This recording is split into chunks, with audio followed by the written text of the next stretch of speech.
नमस्कार, आदाब, सत श्री अकाल, जय भीम, जोहार। मेरा नाम है नवीन कुमार।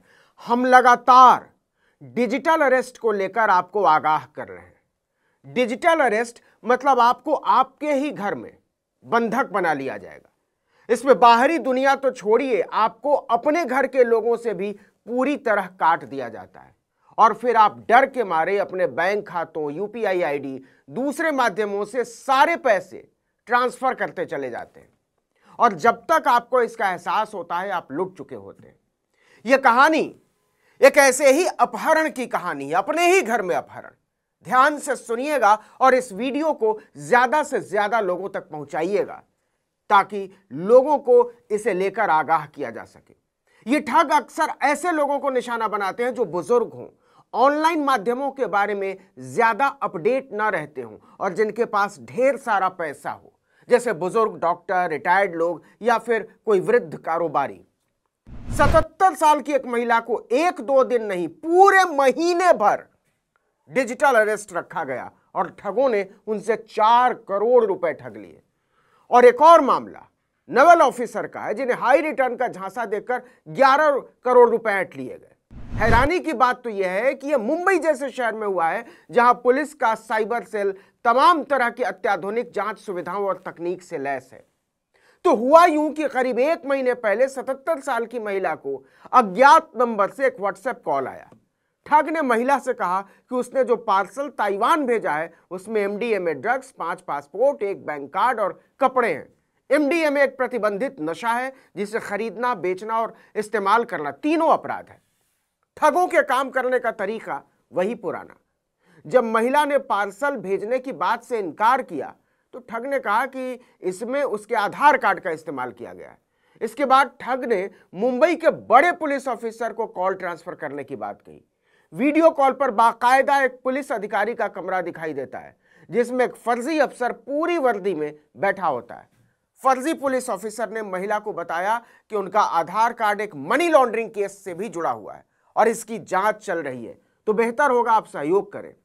इसके बाद फर्जी पुलिस ऑफिसर ने महिला से स्काइप ऐप डाउनलोड करने को कहा। साथ ही बताया कि दूसरे पुलिस ऑफिसर उससे बात करेंगे। जरा सोचिए कि 77 साल की एक बुजुर्ग महिला की क्या हालत हुई होगी। उन्हें सब कुछ सुनकर चक्कर आ रहा था, लेकिन वो तब और डर जाती हैं जब ठग ने कॉल डिस्कनेक्ट करने से पहले हुक्म दिया कि इसकी जानकारी खबरदार किसी और को ना दें, वरना इसे कानून में अपराध माना जाएगा अलग से। असल खेल इसके बाद शुरू होता है। फोन डिस्कनेक्ट होने के बाद, बल्कि तुरंत बाद, खुद को आईपीएस ऑफिसर बताने वाले एक आदमी ने कॉल करके महिला से उसके बैंक खातों का पूरा डिटेल मांगना शुरू कर दिया।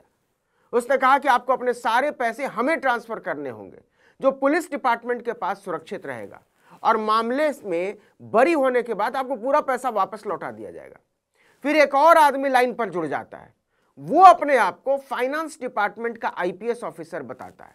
अब फाइनेंस डिपार्टमेंट का आईपीएस ही अपने आप में एक विचित्र पद है, लेकिन एक बार साइबर ठगों के जाल में फंसने के बाद किसी का भी दिमाग काम करना बंद कर सकता है।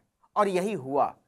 महिला हक्की बक्की 77 साल की एक महिला जिसने कभी भी इस तरह के मामले का सामना न किया हो, उनकी स्थिति का अंदाजा भर लगाइए। आपसे एक बार फिर से अनुरोध है कि इसे समझिए पूरे वीडियो को और सोचिए कि यह आपके किसी जानने वाले के साथ भी हो सकता है और किसी भी समय हो सकता है, कहीं भी हो सकता है।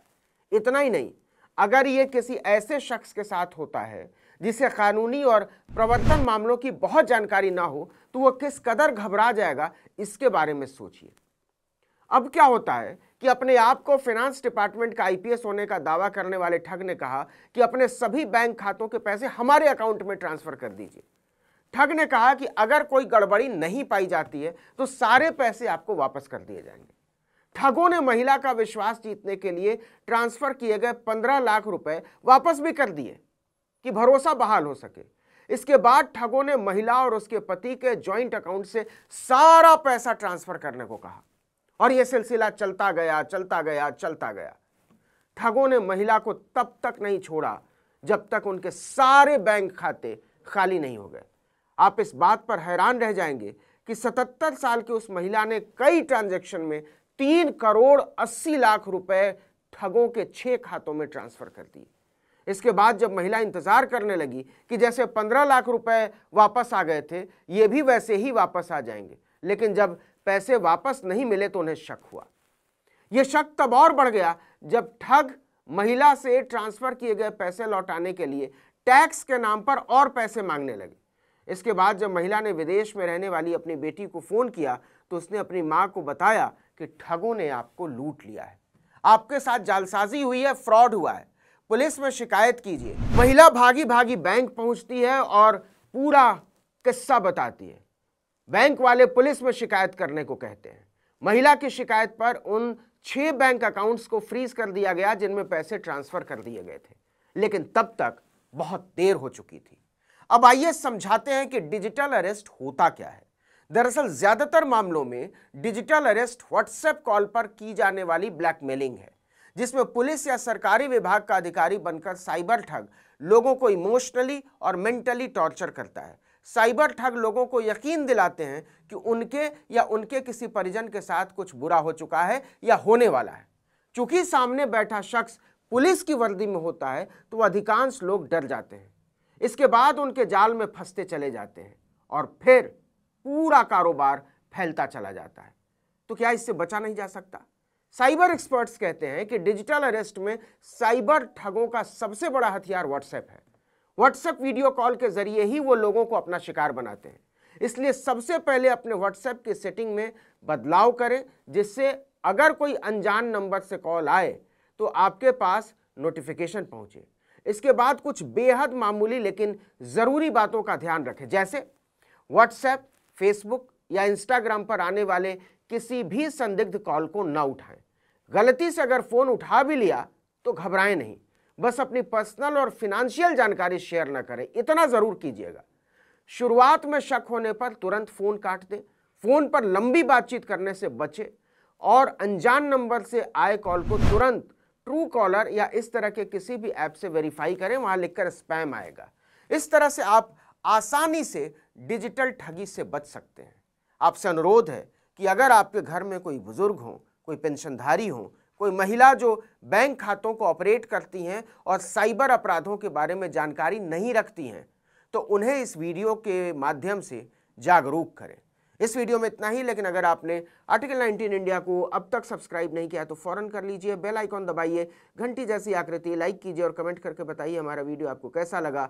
हमारा ट्विटर हैंडल है article19_India और मेरा ट्विटर हैंडल है नवीन जर्नलिस्ट। नमस्कार।